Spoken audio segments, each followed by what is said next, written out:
Hello everyone, today we're going to be starting off our first of our 2022 playoff preview series videos. Now, before we start the preview of the Blues versus the Wild, please make sure to subscribe to my channel if you are new and want to see more hockey content. Now let's get started. And of course, we have to talk about the fact that I am doing this video before the season ends, and it's really just because these two teams are the only two teams guaranteed to face each other at the moment, and I just need to get this out of the way because I'm very busy coming up. So, as far as how they're doing, Minnesota is having a career season as a franchise with a record of 51-21-7 on the year. That's impressive. What's even more impressive is that they're 29-7-2 at home, which is the third best in terms of points percentage in the league, compared to 22-14-5 on the road, which is 13th when it comes to points percentage around the league. Still pretty good.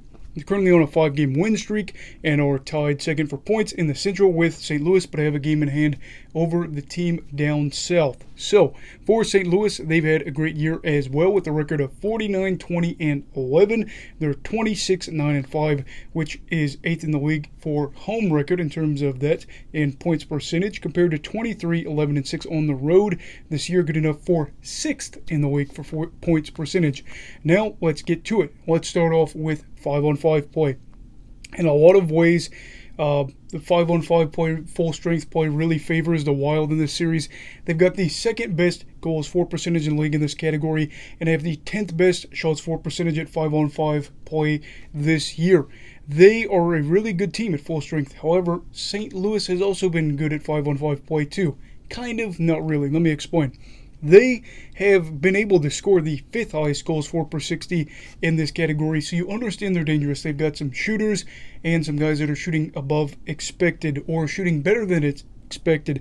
And a big part of that season, this season for them that's been puzzling is, Vladimir Tarasenko. He has been a guy that you didn't know if he was going to be gone going forward, what's going to happen there, but he scored 26 5-on-5 goals this year, which is third best in the league, as well as fellow teammate Jordan Kyrou with 22 Genos on the season as well. Plus, let's not forget a guy like Pavel Buchnevich. And having said that, though, these guys scored goals at a higher rate than expected, and I don't know if we're going to see enough guys step up for St. Louis in these situations. Now, Minnesota is really good at not letting teams shoot in the slot, especially in the low slot, at this play 5-on-5. And for St. Louis, who really do struggle to drive play, I could see this being a big situation in this series. So at 5-on-5, I definitely give the edge to Minnesota. They are a good team. They're able to generate chances, to limit chances. They're good. Now to special teams. First off, let's take a look at the team's power play units. And for St. Louis, they definitely have the edge here. Craig Berube's guys have the second best power play percentage in the league, and are a team that really thrives at getting looks down low on the man advantage. They've also got the third highest goals for percentage in the league on the power play, behind only the Toronto Maple Leafs and the New York Rangers, two teams that we talk about a lot. And I know for the Rangers, we just go on and on about their power play.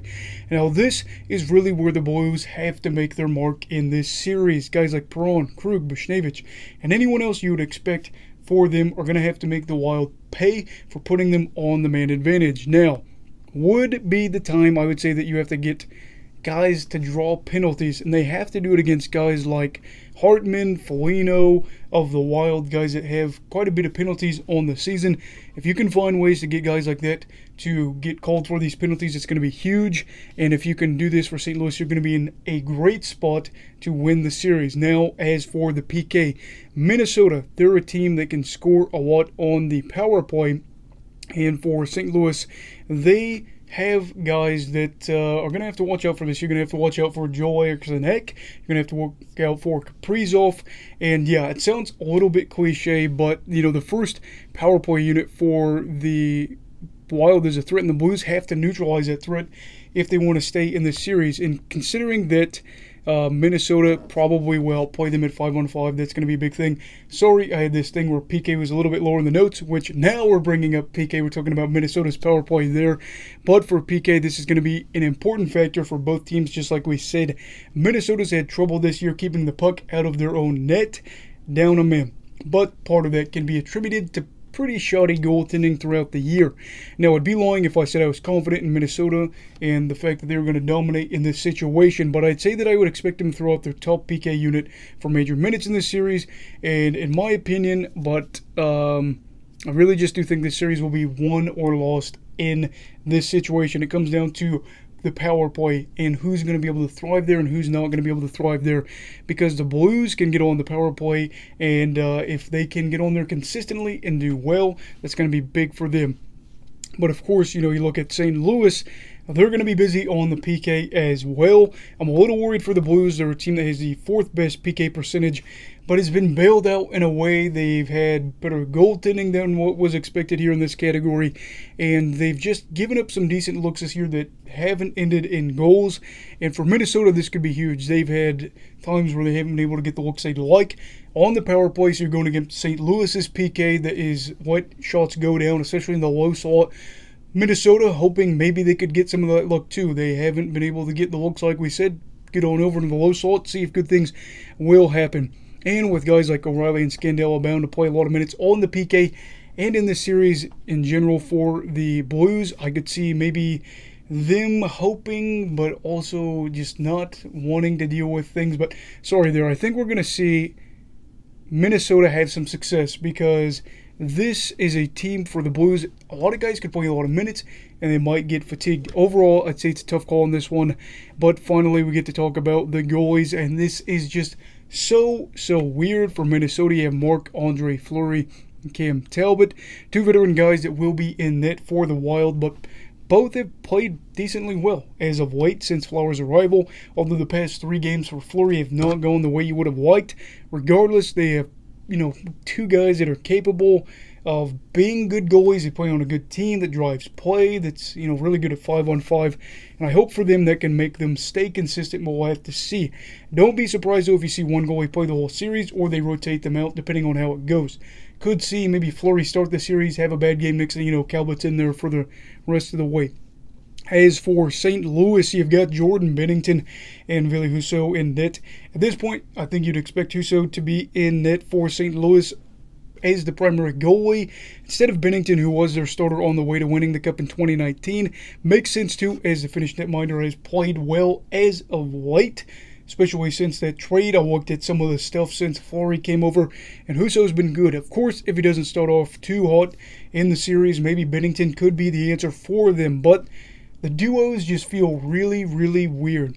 I think we could see dominant play from either of these 2 teams in net, or any of these 4 goalies, but also see them just be absolute garbage in this matchup. I don't know, but if I had to really make a pick here, I'd say Minnesota's duo is who I'd go with. They've got experience. They've been playing decently well as of late, but it's tough. So having said all this, who do I think will win this first round matchup, this playoff series that will be the 3rd matchup since 2015? I am picking the Minnesota Wild in 6.